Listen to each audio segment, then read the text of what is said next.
हाँ जी, नमस्कार, कैसे हो सभी? तो एक बार फिर से आपके अपने यूट्यूब चैनल धन्व एजुकेशन में आप सभी का हार्दिक स्वागत, अभिनंदन। आशा करती हूँ कि सब अपनी-अपनी जगह कुशल-मंगल होंगे। तो आज हम एक नए कवि की शुरुआत करते हैं, जिनके बारे में एक विवाद है कि वो जन्म से ही अंधे हैं। तो हम आज पढ़ेंगे सूरदास जी।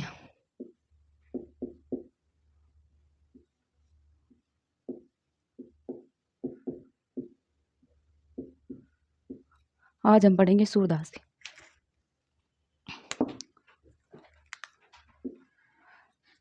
कहते हैं कि सूरदास जी जो थे ना, वो जन्म से ही अंधे थे। लेकिन कुछ विद्वान इनको जन्म से अंधे मानते हैं, लेकिन कुछ विद्वान कहते हैं कि अंधे अंधे थे तो फिर ये इतनी रचनाएँ और इन्होंने मतलब इनकी पद्यों के अंदर ऐसा लगता है जैसे इन्होंने किसी को देख के उसका वर्णन किया है, कृष्ण भगवान को देख के उसका उनका वर्णन किया है। तो इनके पद कुछ पदों में तो ऐसा लगता था कि ये अंधे नहीं थे और कुछ पदों को पढ़कर ऐसा लगता था कि ये अंधे थे। तो हम शुरुआत करते हैं अपने सूरदास जी की। सूरदास जी का जन्म है, सूरदास जी का जन्म लिख देती हूँ मैं आगे। इनका जो जन्म है ना 1478 ईस्वी में 1478 ईस्वी में इनका जो जन्म है वो तो शुक्ल ने तो माना था रुनकता में।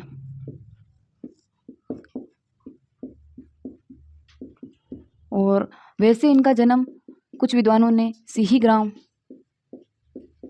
1478 में सिही ग्राम में माना था। और इनके गुरु का नाम था इनके गुरु का नाम है वल्लभाचार्य।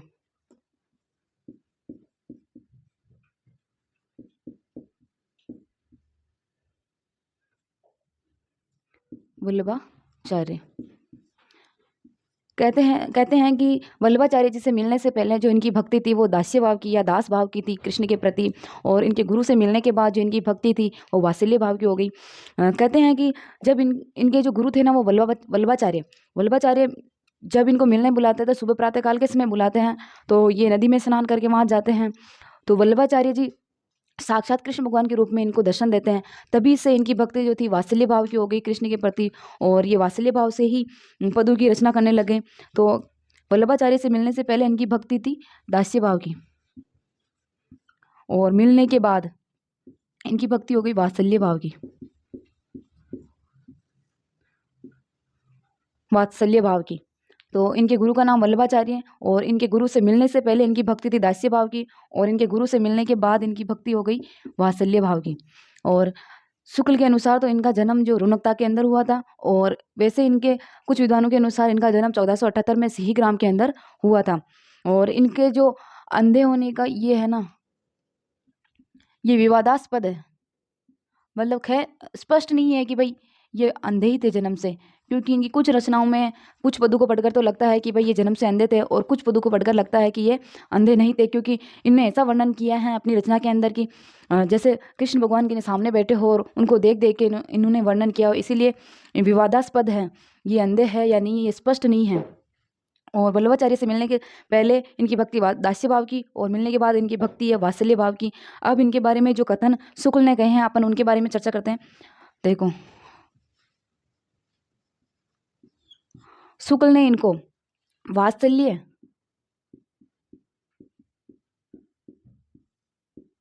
वात्सल्य सम्राट कहा, और शुक्ल ने कहा कि बंद आंखों सुर ने बंद आंखों बंद आंखों से जो वर्णन किया, सुर ने बंद आंखों से जो वर्णन किया वो कोई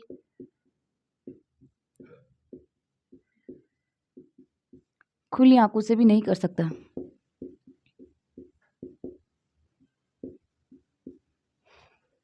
आंखों से भी नहीं कर सकता।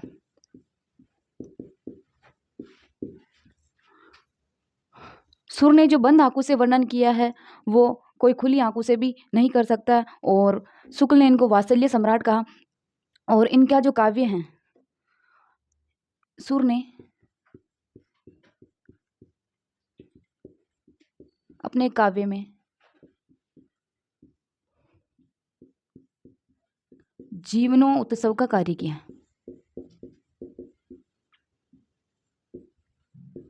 ये शुक्ल के कथन है। शुक्ल ने सुर के बारे में जो कथन कहे थे वो कथन है। ये एग्जाम में पूछ लेते हैं, इसीलिए बस हिंदी में यही ज़्यादा चीज़ है। किन चीज मतलब इनके जो ग्रंथ है उनका संकलन किसने किया, किसमें किया, किस नाम से किया, और इनके बारे में किस विद्वान ने क्या कथन कहे, बस ये चीज़ ज़्यादा जरूरी है। और हजारी प्रसाद द्विवेदी ने, यहाँ लिख देती हूँ मैं,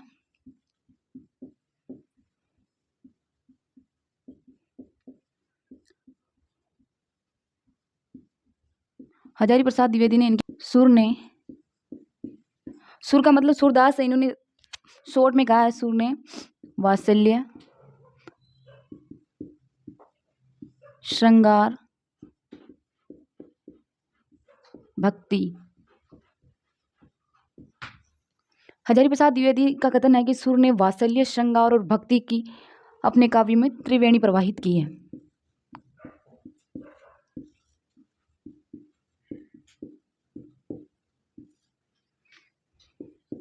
त्रिवेणी प्रवाहित का कार्य किया।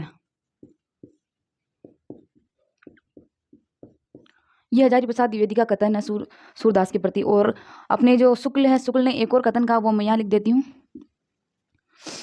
सुर ने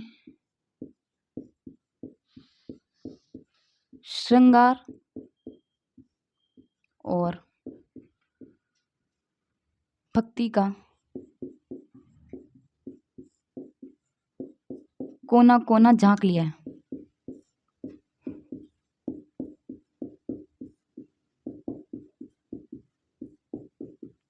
तो ये हो गए अपने कथन, जो कि बहुत ही महत्वपूर्ण कथन है। ज़्यादातर शुक्ल और हजारी प्रसाद जी के पूछे जाते हैं। तो इनका पहला कथन है, इनने शुक्ल को वात्सल्य सम्राट कहा। दूसरा कथन है, सुर ने श्रृंगार भक्ति का कोना कोना झांक लिया। और इनका तीसरा कथन है, सुर ने जो बंद आंखों से जो वर्णन किया है वो कोई खुली आंखों से भी नहीं कर सकता है। और इनका चौथा कथन है, सुर ने अपने काव्य में जीवनोत्सव का कार्य किया। और हजारी प्रसाद द्विवेदी का कथन है, सुर ने वात्सल्य, श्रृंगार और भक्ति की अपने काव्य के अंदर त्रिवेणी प्रवाहित की है। और ये हो गई इनके बारे में जानकारी और इनके कथन। आगे देखते हैं इनके बारे में।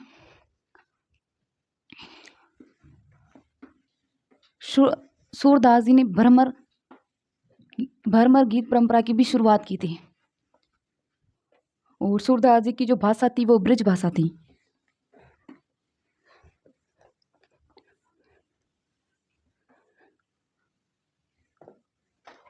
अब देखो, सूरदास जी ने भरमर परंपरा की शुरुआत की।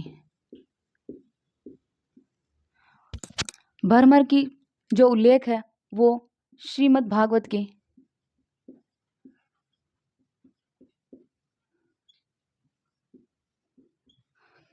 46वां जो अध्याय है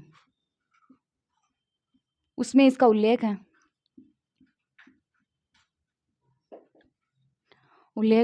सुर ने भरमर गीत के 10 श्लोकों का ही इतना लंबा वर्णन किया है। और सूरदास के ग्रंथ के बारे में देख लेते हैं, रचना के बारे में। इनकी 3 रचनाएं हैं महत्वपूर्ण। सूर सागर जो कि प्रमाणिक रचना, साहित्य लहरी और सुर सरावली। इनकी पहली रचना है साहित्य लहरी और एक है सुर सरावली।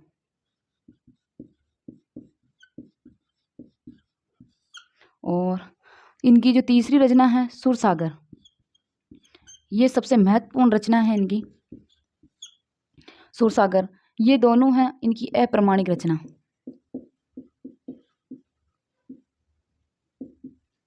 ये दोनों इनकी अप्रमाणिक रचना है, लेकिन ये प्रमाणिक रचना है। ये प्रमाणिक रचना है और इसका जो उल्लेख है ना वो श्रीमद् भागवत के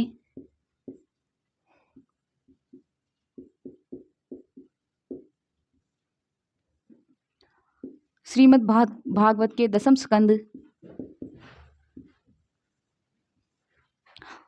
स्कंद में उल्लेख है इसका।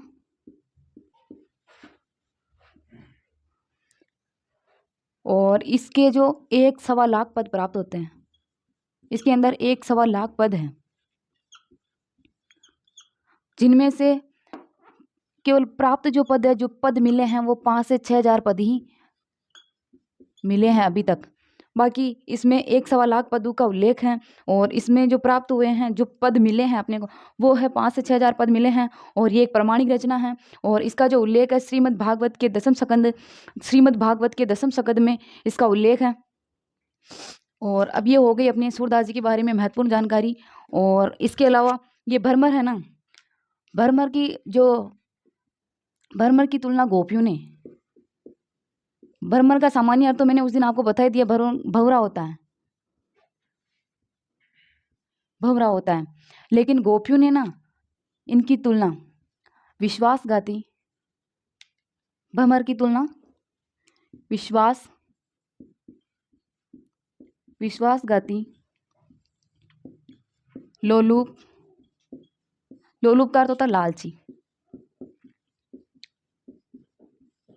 लालची।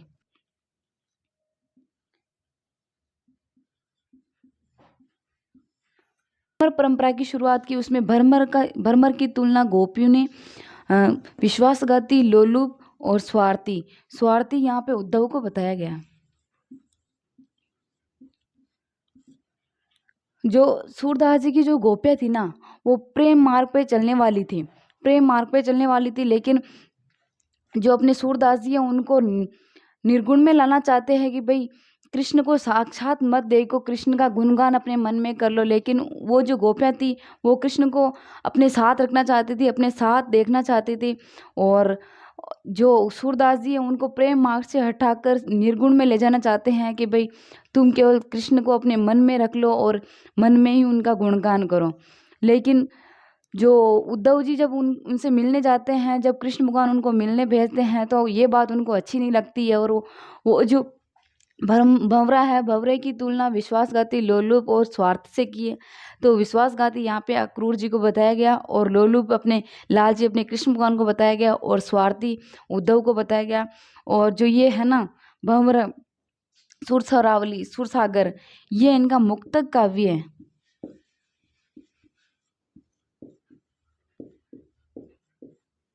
ये इनका मुक्तक काव्य है। और सूरदास जी की भाषा थी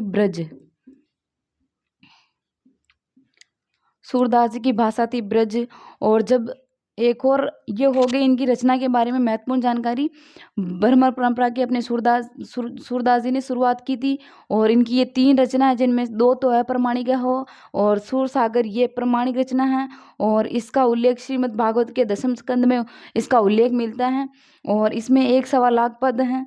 और इसमें मुक्तक काव्य है, और इसमें जो प्राप्त पद है वो 5 से 6,000 पद ही इसमें अपने को प्राप्त होते हैं। और अब आगे देख लेते हैं इनके बारे में। ब्रज, इनकी भाषा थी ब्रज, अपने सूरदास जी की जो भाषा थी वो ब्रज भाषा है ना। अब मैं आगे बता देती हूँ। जब सूरदास जी की मृत्यु हो जाती है ना, जब सूरदास जी की मृत्यु हुई थी, तो विठल दास जी थे अष्टछाप के कवि,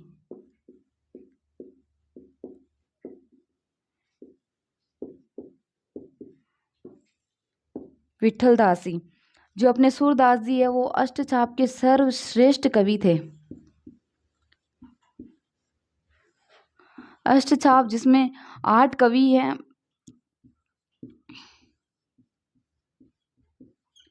उनमें से सर्वश्रेष्ठ अपने सूरदास जी हैं। अष्टछाप के सूरदास जी सर्वश्रेष्ठ कवि हैं। और विठल दास जी ने जब इनकी मृत्यु हुई तो तब कहा था, पुष्टि मार्ग का जहाज जात है, जाको कछु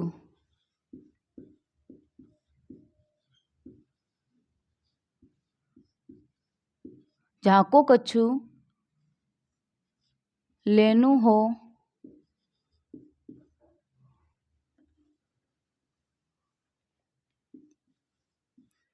जाको कछु लेना हो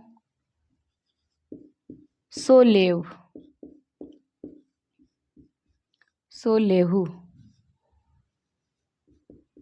पुष्टि मार्ग, पुष्टि मार्ग का अर्थ होता है भगवान से प्राप्त पोषण।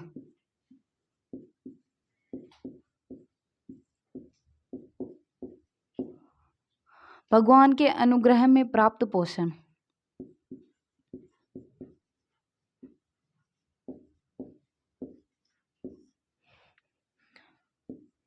पुष्टि मार्ग का अर्थ होता है भगवान के अनुग्रह में प्राप्त पोषण।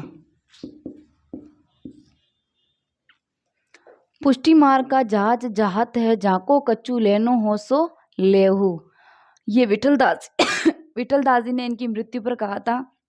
और सूरदास जी को पुष्टि मार्ग का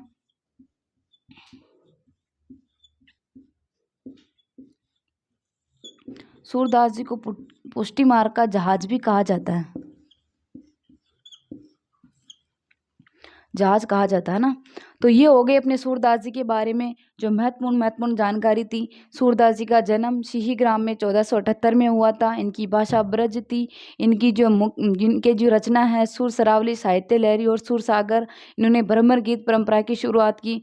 भ्रमर की तुलना गोपियों ने विश्वासघाती, लालची और स्वार्थी से की। विश्वासघाती अक्रूर जी को बताया, लालची कृष्ण भगवान को बताया और स्वार्थी अपने उद्धव जी को बताया। और इनको अष्टछाप के ये सर्वश्रेष्ठ कवि थे। इनको पुष्टि मार्ग का जहाज भी कहा जाता था। और इनकी जो सुरसागर रचना है ये प्रमाणिक और श्रीमद् भागवत के 10वें स्कंद में इसका उल्लेख है। इसमें 1 लाख पद प्राप्त होते हैं और ये एक मुक्तक काव्य है। और विठलदास जी ने इनके बारे में कहा था कि पुष्टि मार्ग का जात है, जाको कच्छू लेनो हो सो लेव। आशा करती हूँ कि आपको क्लास अच्छी लगी। अगर क्लास अच्छी लगे तो आगे से आगे लाइक शेयर करना, सब्सक्राइब करना। धन्यवाद।